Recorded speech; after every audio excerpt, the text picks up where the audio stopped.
ઈષ્ટ પર એટલો ભરોસો આવી જાય કે મારા માથા પર મારા સદગુરુનો હાથ છે, એટલે મને કોઈ પણ દિવસ ડૂબવા નહીં દે. એટલો ભરોસો આવી જાય. અને એ ભરોસો એ જ આત્મવિશ્વાસ.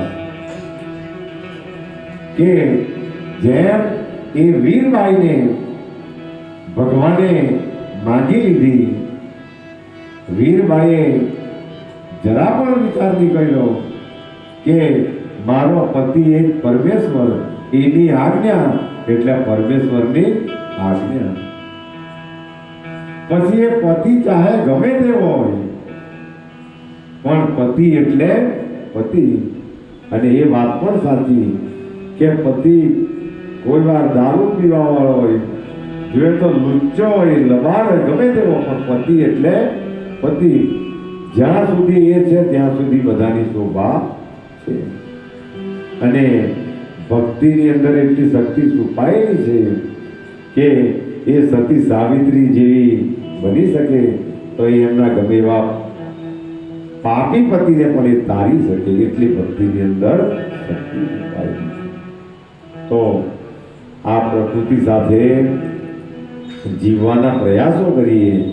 જીવન તમને ને મને પાછું મળી પણ જાય તો પણ એનું જ્ઞાન આપણને રહેતું નથી. પણ હાલનો સમય જે ચાલી રહેલો છે એ સમય આપણા હમણાં હાથમાં છે. એમ તો સવારનો સૂરજ આપણે જોશું કે નહીં જોશું કાલની, કારણ કે રામને પણ એ તો પોતે બ્રહ્માંડનો માલિક હતો એટલે ખબર હશે, પણ જગતને એમને બતાવી દીધું કે કાલે બધાને ખબર હતી કે રામ રાજા બનવાનો છે, પણ એક રાતમાં બાજી ફેરવાઈ ગઈ કે એ અયોધ્યાની રાજગાદી પર ભરતને અને રામે વનવાસ જવા દીધો. એટલે ક્યારે કોની પરિસ્થિતિ પલટાઈ જાય એનો કોઈ પણ ભરોસો નથી. એટલે મારું ને તારું છોડીને, કારણ કે આ બધું જ ભગવાનનું છે.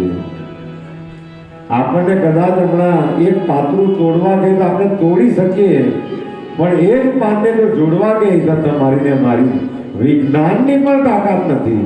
આપણે ખાલી તોડી શકીએ, બાકી જોડી શકતા નથી.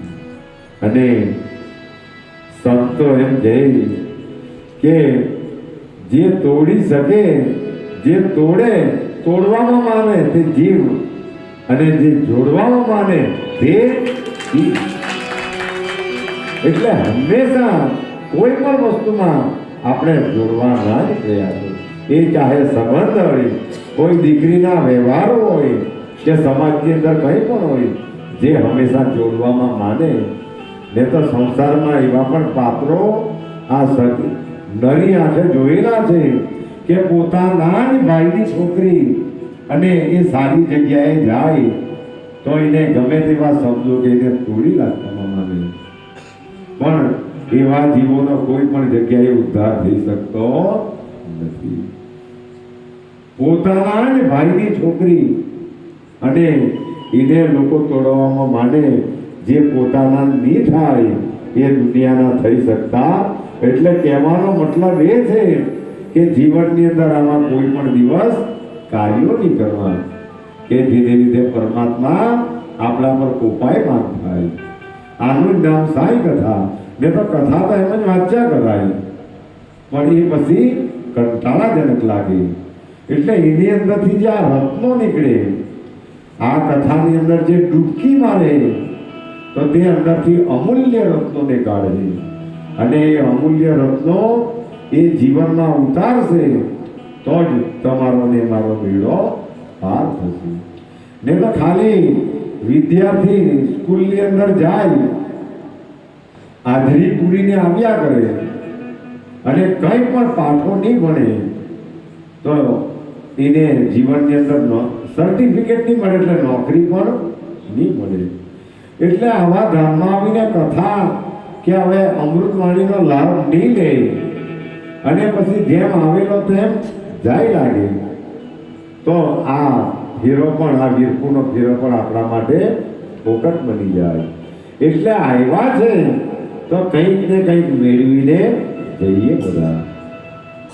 અને વિશેષ જલા બાપાને પ્રાર્થના કરીએ કે હે જલા બાપા, અમે બધા સદભાગી છે કે અહીંયા એક એક દ્રશ્યોને જોયા, દ્રશ્યમાન થતા જોયા કે કેવી કેવી કેવી આજે બગદાણામાં ગયા તો કેવું નાવાનું, કેવું રહેવાનું, કેવું ખાવાનું, કોઈ પૂછે નહીં. અને કેટલું પાણી બધા બગાડે, કેટલા નાયા બધા, તો પણ સંતો કેટલા દયાળુ છે. અને તે પણ જાણે કોઈ ગરમ પાણી કરેલું હોય એવું તો પાણી. અમારા જયંતિભાઈ કહ્યું કે હોટલમાં જઈને ફ્રેશ થઈ આવીએ, પણ પછી બગદાણાવાળા બાપાએ પ્રેરણા કરી કે બધા ભક્તો ત્યાં ગયા હતા, આપણે પણ ત્યાં જ જવું જોઈએ. અને બધા જોડે જ. પણ ખરેખર આનંદ તો ત્યાં છે. જુઓ, વીઆઈપી સુવિધાઓમાં ભક્તિ સાથે વીઆઈપીને બહુ લાગે વળગે નહીં. ભક્તિ એ ભક્તિ. જેમ ભગવાનની નજરમાં એક સૂર્યપ્રકાશ એ બ્રાહ્મણને પણ એટલો જ મળે, શૂદ્રને પણ એટલો જ. ભગવાનની જે વસ્તુઓ છે એ કોઈ પણ દિવસ ભેદ રાખતી એ બધાને સરખી જ મળે. હમણાં આ બધા સમર્થો કરોડોપતિ છે અને આપણે ભલે આપણે પણ બધા કરોડપતિઓ જ છે મનથી, પણ હવા આપણે પણ તેલ લેરેલા છે અને આ પણ કા ભેદ છે. એટલે ભેદ તો મેને તમે પાડ્યો, ભગવાને કોઈ પણ જીવ પ્રત્યે ભેદ રાખેલો નથી. એ દયાળુ ભગવાન, એ શ્રી હરિ કે જેમના ખાલી ને ખાલી નામ માત્રથી વિષ્ણુ સહસ્ત્રના પાઠ આપણે જે તે ક્ષેત્રમાં બધા કરીએ અને ભગવાનના નામ લઈ લઈને કેટલા આનંદ. આપણા બધાના આવા યોગો બની ગયા. આ શ્રી હરિની ભક્તિ કરતા કરતા જેમની કૃપાથી આપણને આ અમૂલ્ય રત્ન લાગેલું કે આનું સાંઈ બાબાએ આપણને આ પ્રસાદી આપેલી કે આનું તમે એક નામ લે તો પણ કલ્યાણ કરતાનું, આપણા બધાનું કલ્યાણ થયું તો જ આપણે આ આનંદ ભોગવી રહેલા છીએ. અને આ તો જન્મો જન્મની કલ્યાણ, આની શું ઉપમા આપી શકાય. અને સંતોએ તો આ સુધી કહ્યું કે તમને કદાચ કોઈ પહેરેલા કપડાએ પણ કાઢી મૂકે, ચિંતા કરવાની જરૂર. ખાલી ને ખાલી આ તમારી સાથે હશે તો પણ ત્યાં તમે ગમે એવી સંપત્તિને ઊભી એટલી અંદર પ્રચંડ શક્તિ છુપાયેલી. એટલે અને એ પાઠો જ્યારે આવા તીર્થોમાં કરવામાં આવે તો એનો અનંત ફળ મળતું હોય અને એના દ્વારા આ બધા યોગો બની જાય, યોગોનું નિર્માણ થતું હોય. તે ચાહે સંતાન યોગ હોય, તે ચાહે ભક્તિ યોગ હોય, તે ચાહે પ્રવાસ યોગ હોય, એ યોગો ભક્તિથી અને સેવાથી બનતા હોય. પણ આળસુ માણસોને ભક્તિ કરવાનું મન નહીં થાય, તે તેના પર ગમે એટલા કરોડો રૂપિયા હોય પણ યોગો બને નહીં, એટલે આવા તીર્થોમાં જવાય નહીં. પણ આપણા તો આ તો બધા સામાન્ય ભક્તો છે, પણ ભગવાનની સેવા, કારણ કે ત્યાં પણ જગદીશભાઈ અમારે સદાવ્રત ચાલે સાંઈધામ પર, હમણાં દિવસના ચાલતું છે. પણ વીરબાઈ માતાને કહી આવ્યા છે કે હવે પછી રાત્રે પણ રોજ ચાલુ થઈ જાય અને એ મનોકામના તો પૂરી થાય. હમણાં દિવસના ચાલતું છે તો પછી રાત્રે પણ, કારણ કે યોગો બની જ જાય. આ બધી પરમ તત્વની વાતો છે, આ બધી પ્રેમની વાતો છે. એટલે આ કથાજીને માટે આપણને સાંઈ બાબાએ અહીંયા હમણાં મોકલાવ્યા કે જુઓ કેવી સેવા ચાલતી છે. કથા તો ખાલી એક બાજુ છે, એક માધ્યમ છે, પણ એના દ્વારા પણ જલા એમના આવા સમર્થના સ્વમુખે પણ જલા બાપાની કથા આપણને મળી. જલા બાપાની એક એક કથા પણ આપણને 2-3 દિવસથી એક એક વાતો પણ બધા કહેતા એવા છે. તો એ કોણ કરાવી રહેલો છે કે જેના દરબારમાં આપણે આવેલા છે? અહીંયા આવીને આપણને કોઈને કોઈ મળી જ જાય. પ્રેમથી જ્યારે ભગવાનને આજે બગદાણામાં આપણે જ્યારે એ ધૂન ગાતા, એમને પ્રેમથી પોકાર કર્યો એટલે તમે ને મેં નજરો નજર જોયું કે બજરંગદાસ બાપાએ પણ આવવું પડ્યું અને એમણે એમ કહ્યું કે જાગૃત છે. સંતો થોડા શબ્દો બોલે પણ આપણને ખ્યાલ આવી જાય કે એ જાતે પોતે આવ્યો.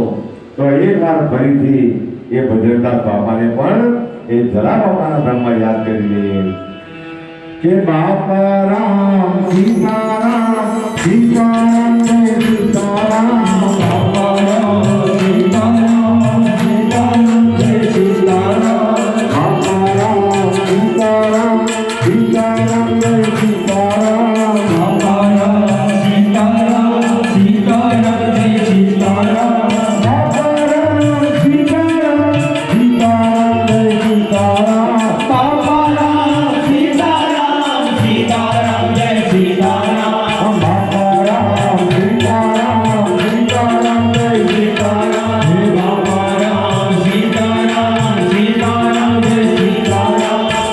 હે ગુરુદેવ તમારી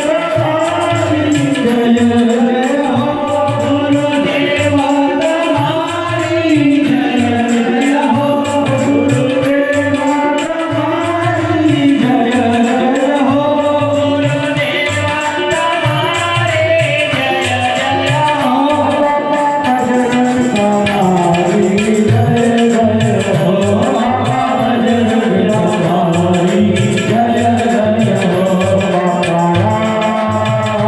સીતારામ બાપા રામ સીતારામ બાપા રામ સીતારામ બાપા રામ સીતારામ બાપા રામ સીતારામ સીતારામ જય સીતારામ બાપા રામ સીતારામ સીતારામ જય સીતારામ બાપા રામ સીતારામ સીતારામ જય સીતારામ બાપા રામ સીતારામ સીતારામ જય સીતારામ.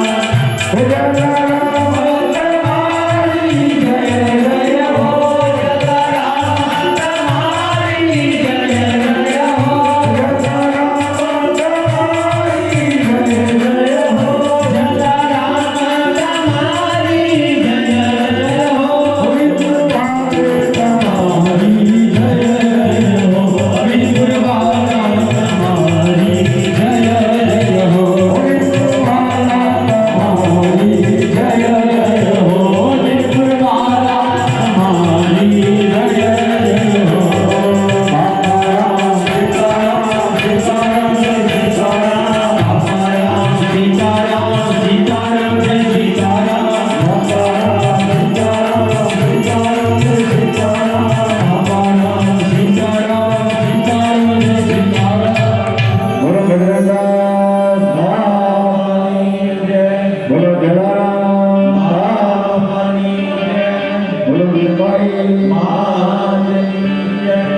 તો આ પરમ તત્વની કથા જ્યારે ચાલી રહેલી હોય તો આ મળેલો મંથો અને એ પણ સમયાંતરે નષ્ટ થનારો છે.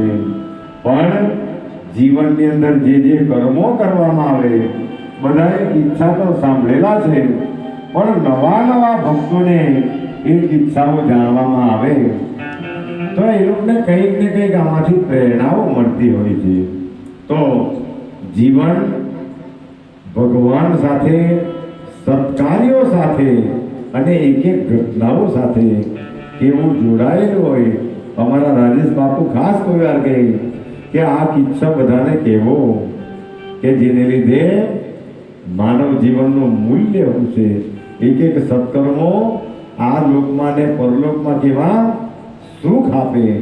તો એનો એક કિસ્સો, એ ચિત્રલેખા, એ જે તે સમયે એ સામયિક આવતા ચંદન અને ચક્રમ, અને સાપ્તાહિક આવતા જે તે સમયે તો એ ચક્રમની અંદર એક સત્ય ઘટના આવતી.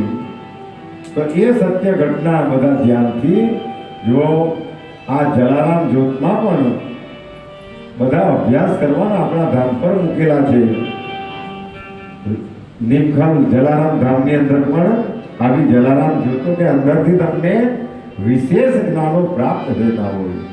અંદર સંતોના ચરિત્ર, ક્યાં ક્યાં સંતો, કોણે આટલી બધી મહેનત કરી હશે કે સત્ય ઘટનાઓને ત્યાં જઈને આખી ઉતારેલી, એની ખાતરીઓ કરેલી, એ માણસોને મળેલા અને પછીથી પ્રકાશિત કરેલી.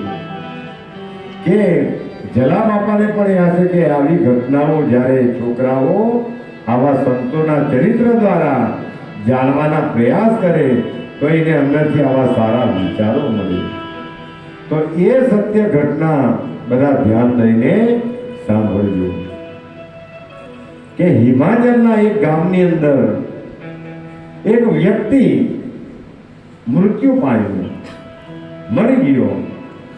અને સ્વાભાવિક રીતે કે આપણે બાજુ કોઈ મૃત્યુ પામે અને બધા ભેગા થાય, જે કંઈ વિધિ વિધાનો રીતે કરે અને પછી એમના સૌને સ્મશાન સુધી લઈ જાય. એટલે આ ભાઈ મૃત્યુ પામ્યો અને બધા ભેગા થવા લાગ્યા. એટલે આ ઘટના પૃથ્વી પર બની.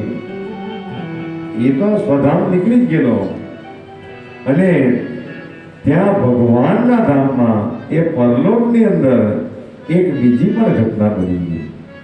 જો કથા પર પોતાના મનને કથાના એક એક શબ્દો સાથે ધ્યાન આપજો તો આ ખબર પડી રહે. પૃથ્વી પર મૃત્યુ પામ્યો અને પરલોકમાં એક ઘટના બીજી ઘટિત થઈ ગઈ કે આ જીવ જેવો ગયો હશે તેવો ત્યાં પૃથ્વી પર તો બધા ભેગા થઈ રહેલા છે માણસો, પણ એ જ્યારે વેતરની નદી પાસે ગયો તો એની અંદર જે વર્ણન કરવામાં આવેલું કે જેમ મહાશિવરાત્રિની જાત્રા ભરાઈ રહે એવી પરલોકમાં ત્યાં બધા દિગંબર અવસ્થામાં બધા આત્માઓ ભેગા થઈ રહેલા. અને વેતરની નદી કે જેની અંદર પરો, દુર્ગંધ, અનેક જીવો, મગરો, એવું એને દ્રશ્ય દેખાયેલું, એની અંદર વર્ણન આપવામાં આવેલું. કારણ કે આ તો સત્ય ઘટનામાં. હવે એ ઘટના સાચી કે ખોટી તે તો લખવાવાળો જાણે, પણ એ સામ્યાગની અંદર એ જલારામ જ્યોતની અંદર જે સત્ય ઘટના આપવામાં આવે એવી એની અંદર એ લખવામાં આવેલી. તો એ નદીને પાર કરવાની તો ભગવાનના ગણોએ એમ કહ્યું કે તું પૃથ્વી પરથી આવ્યો છે, આ નદી પાર કરવાની છે, પણ જો તારા કંઈ સારા કર્મો હશે તો ભગવાન કંઈ ને કંઈ વાહન મોકલાવશે. એમ તો એને દ્રશ્ય જોયું તો બધા અનેકો વાહનો પકડીને જા કર્યું, પણ આને પ્રાર્થના કરી એટલે ગાય આવી. એ ગાય આવી અને ભગવાનના ઘરોએ એમ કહ્યું કે પૂછડું પકડી લે, પૂછડું પકડી લે ગાયનું.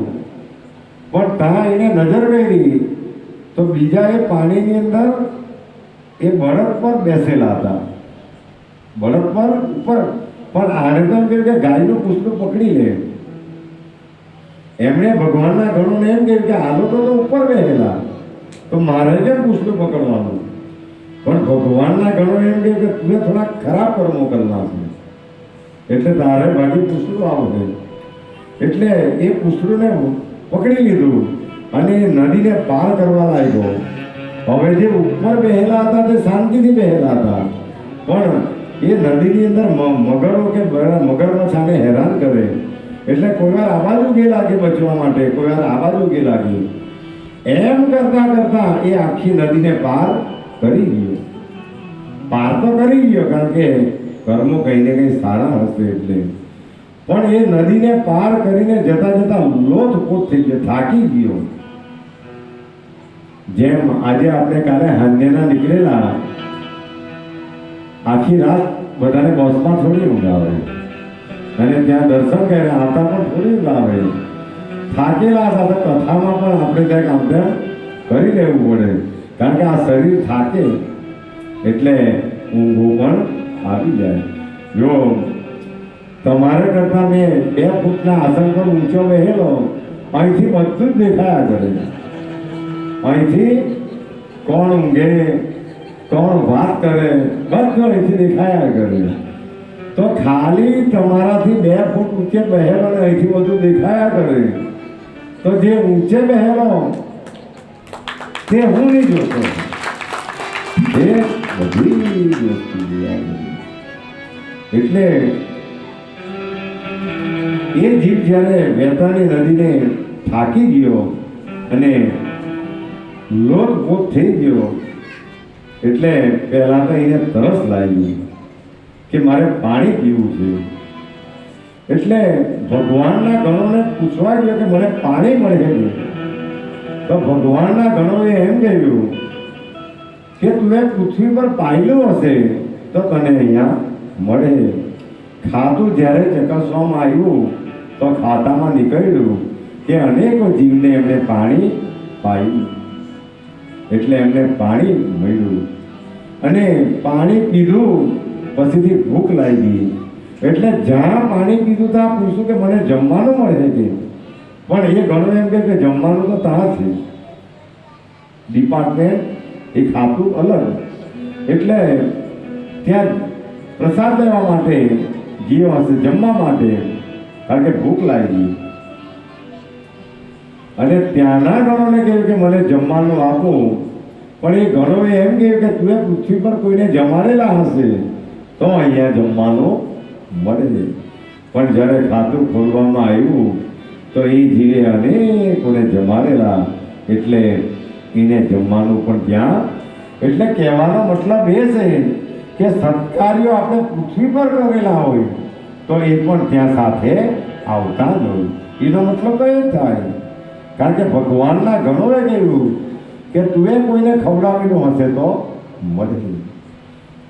પણ પછીથી એમની જઠરાગ્નિ તૃપ્ત થઈ હશે.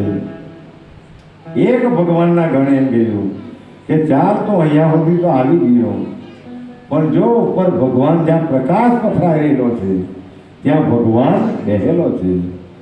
જો હજુ બી પણ કંઈ તારા પુણ્યો હશે, સારા કર્મો હશે તો તું ભગવાન સુધી પહોંચી જાય. પણ ભગવાન બહુ ઊંચે બેહેલો હતો, ત્યાં આવો દિવ્ય પ્રકાશ જેને કહેવાય એ પથરાઈ રહેલો હતો. એને જોયું તો આ તો બહુ ઊંચાઈ પર છે, એટલે કેમ કરીને ત્યાં પહોંચી શકાય. એમના મનની સ્થિતિ એ ભગવાનનો ગણ જાણી ગયો, એટલે એ ગણે એમ કહ્યું કે જેમ તું પ્રાર્થના કરી તેમ પાછો પ્રાર્થના કરો કે મેં કંઈ હારા જીવનમાં કર્મો કરેલા હશે તો હારા આવું. એટલે એ જીવે પ્રાર્થના કરી કે એ ભગવાન, જો મેં જો પૃથ્વી પર કંઈ સારા સત્કર્મો કરેલા હશે તો કંઈ ને કંઈ હારું આવશે. પણ જ્યાં આ પ્રાર્થના કરી એટલે ઉપરથી બધા જનાવરા જેવા આવવા લાગ્યા. કંઈ એમને એવો ભાસ થયો કંઈક જનાવરાઓ આવતા હતા. પણ જેવા એ નીચે સુધી આવ્યા અને ઘણે કહ્યું કે જા પકડી દે, તારા માટે ભગવાને કંઈ ને કંઈ મોકલાવ્યું.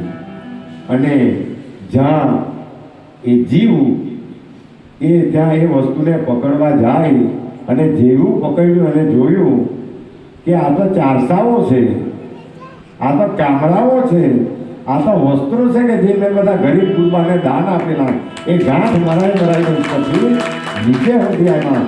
એના માધ્યમથી એ ભગવાનના ચરણ સુધી પહોંચી ગયો.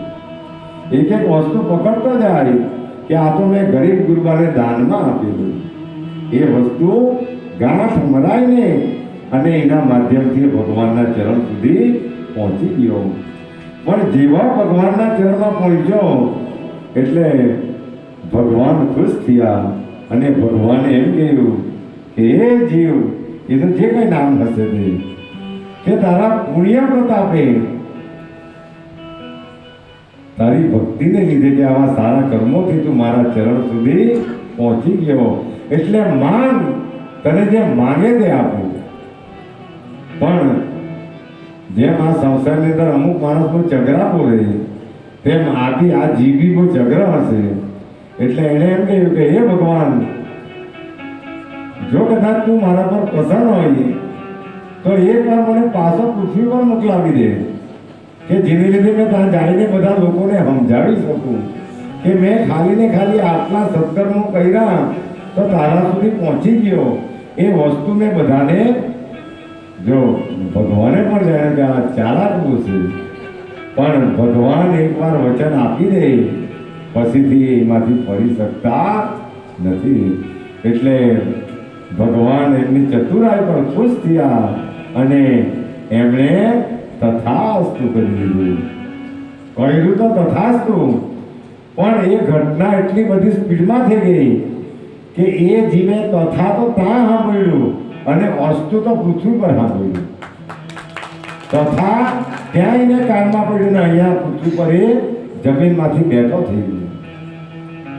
તો એ જીવે આખું વર્ણન કરેલું એ સત્ય ઘટનાનું, એ સત્ય ઘટના આજથી આટલા વર્ષો પહેલા અમારી પીડીલાઇટ કંપની હતી, એમના હેડ પણ આવી ગયા છે, નરુભાઈ એમ કરીને.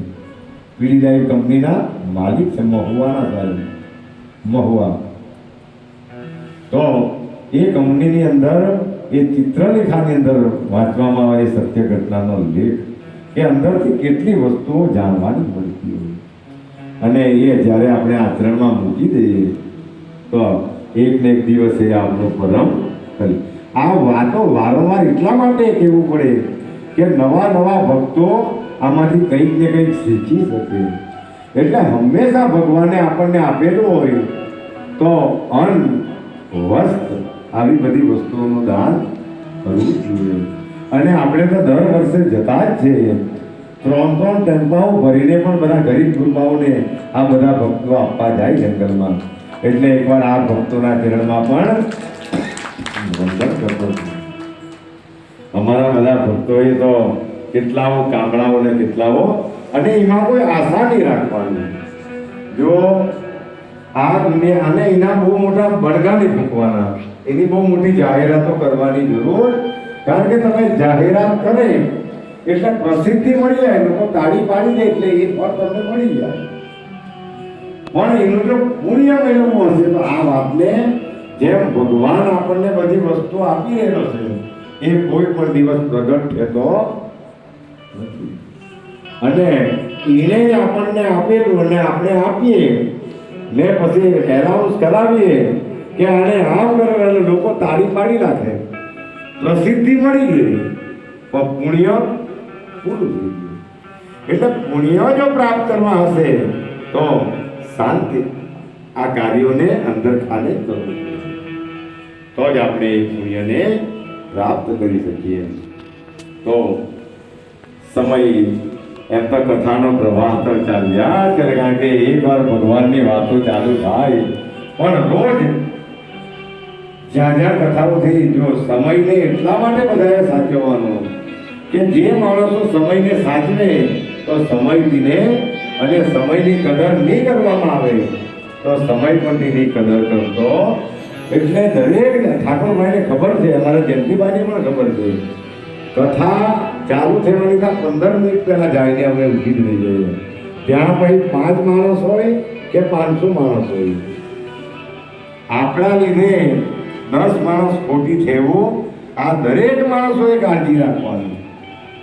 કારણ કે આ સમય એ સોના કરતાં પણ કિંમતી છે. એટલે કથા તો એમ તો બહાર આખી રાત પણ એ તો અનંત છે, એ તો સ્વતઃ નીકળ્યા જ કરે, ગાયા જ કરાય. પણ આપણે બધા ઢાકેલા પણ છે અને કાલે ખોડલધામમાં બધા ભક્તો આવવાના છે. મહાત્માના ધામમાં બધા ભક્તો આપણે 9 વાગે, એટલે 9નો ટાઈમ આપીએ. અને બીજું તો ક્યાં જોવાના છે કે 10 વાગે? હા, 10 વાગે બધા તૈયાર, કારણ કે આખી રાતની હોટેલ હશે કે આરામો કરી લેજો. તો કાલે આપણે ખોડલધામ અને